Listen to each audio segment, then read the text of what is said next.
அருமை தமிழர்களே, சிவகுமாரின் அன்பான வணக்கங்கள்.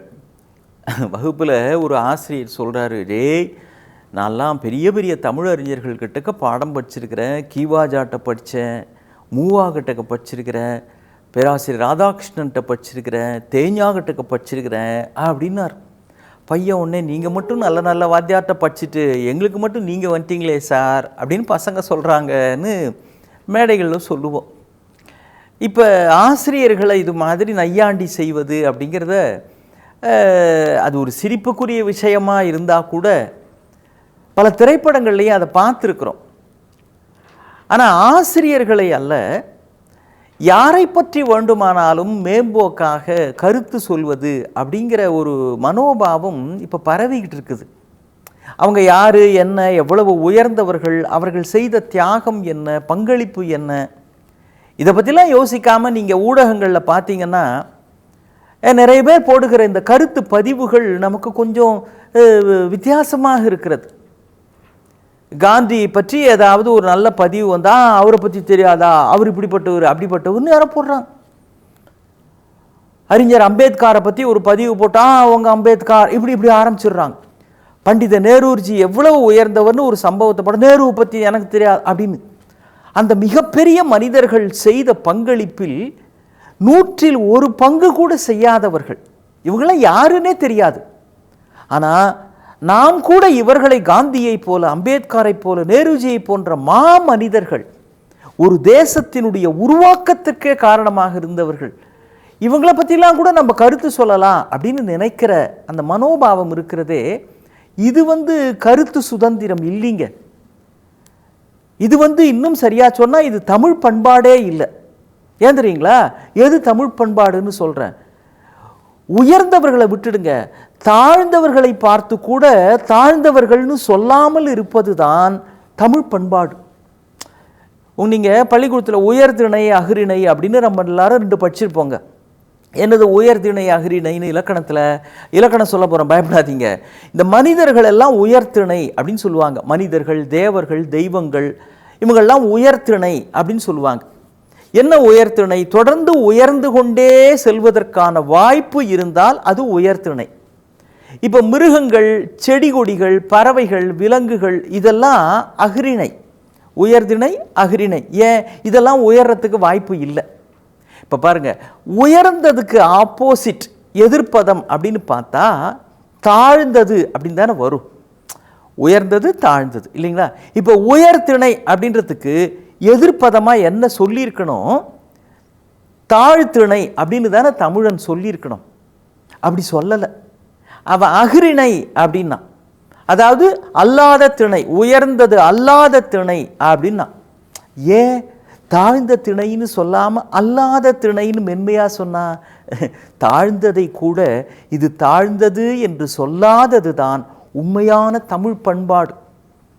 தாழ்ந்ததையே அப்படி சொல்லக்கூடாது. நம்மை விட இழிந்தவர்கள், குறைந்தவர்கள், எளிமையானவர்கள் அவங்களையே அப்படி நடத்தக்கூடாதுன்றப்போ நம்மை விட பல மடங்கு உயர்ந்தவர்களை பற்றியெல்லாம் எனக்கு ஏதோ சில கருத்து தெரியும் என்பதற்காக வெளிப்படையாக பேசுகிற அநாகரீகத்தை கொஞ்சம் கொஞ்சமாக நமக்கு இப்படிப்பட்ட பதிவுகள் சொல்லி தருகின்றன.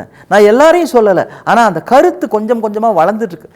யார் வேணாலும் யாரை பற்றி வேணாலும் சொல்லலாம், கருத்து சொல்லலாம், அவர்களை குறைவாக நினைக்கலாம் அப்படின்னு அவர்களை பற்றிய அவதூறு பரப்புவது ஒரு அநாகரீகமான திசையை நோக்கி செல்வதற்கு அடையாளம்.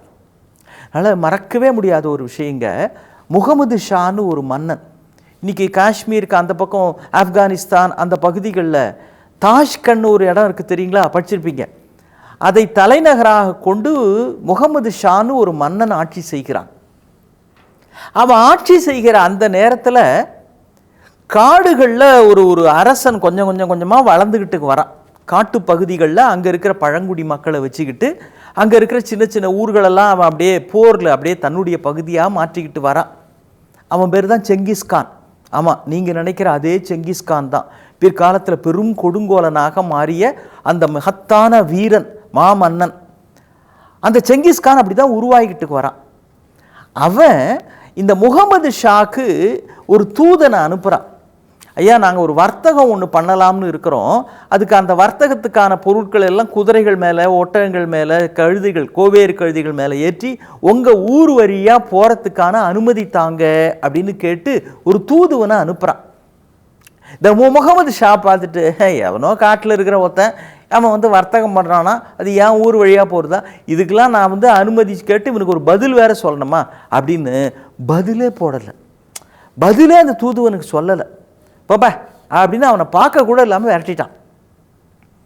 ஆனால் செங்கிஸ்கான் பேசாமல் இல்லாமல் ஒரு மாத காலம் இப்போ மிகப்பெரிய பரிசு பொருட்கள்லாம் சேர்த்து, காட்டில் கிடைக்கக்கூடிய தேன், அப்புறம் உயர்ந்த மூலிகைகள், அப்புறம் காட்டிலேயே கிடைக்கக்கூடிய சில மிருகங்களினுடைய தோல், இதெல்லாமும் பரிசு பொருளாக, விலை உயர்ந்த ரத்தின கற்கள் இதெல்லாத்தையும் பரிசு பொருளாக வைத்து மறுபடியும் ஒரு தூதுவன் கிட்டக்க இந்த முகமது ஷாவை பார்க்கறதுக்காக அனுப்புகிறான். இவன் என்ன பண்ணா, இது மாதிரி இவன் என்ன திரும்ப திரும்ப தொந்தரவு பண்ணுறானே அப்படின்னு அந்த தூதனை பிடிச்சி சிறையில் போட்டான்.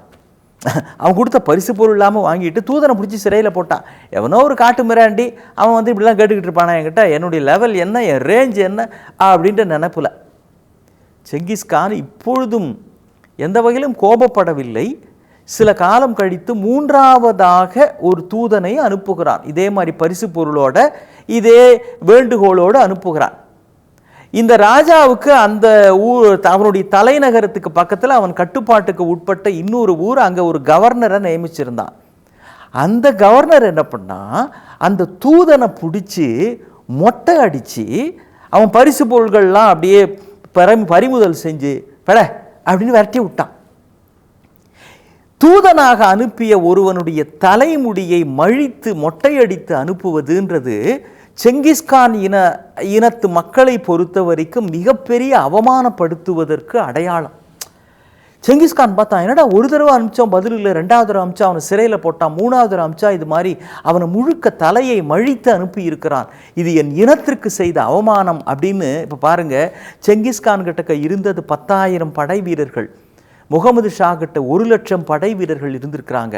ஆனால் செங்கிஸ்கான் தன்னுடைய படை வீரர்களுக்கு இந்த 1,00,000 பேருக்கு இல்லாத ஒரு சிறப்பு பயிற்சியை கொடுத்துருந்தான். என்ன தெரியுங்களா, குதிரையில் போய்கிட்டே இருக்கிறப்பவே அப்படியே ஓட்டுகிறவர்கள் திரும்பி பின்னால் வருகிறவர்கள் பேரில் அம்பு குறிபார்த்து எய்வதற்கு பயிற்சி கொடுத்துருக்கிறான்.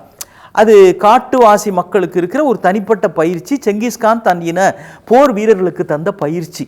இந்த 10,000 வீரர்களும் இந்த பயிற்சியை வைத்து கொண்டு இந்த 1,00,000 பேர் கொண்ட படையை வென்று விட்டார்கள்.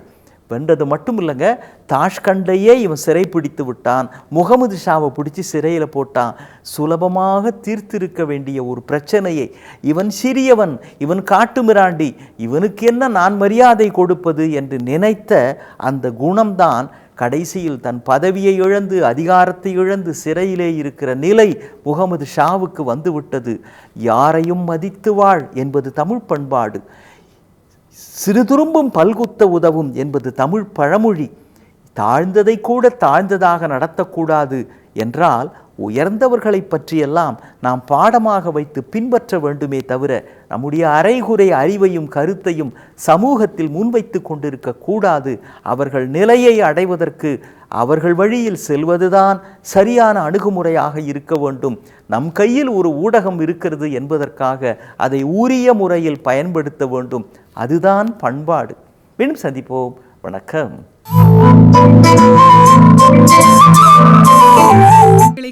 சன் லைஃப் சேனலை சப்ஸ்கிரைப் பண்ணுங்க.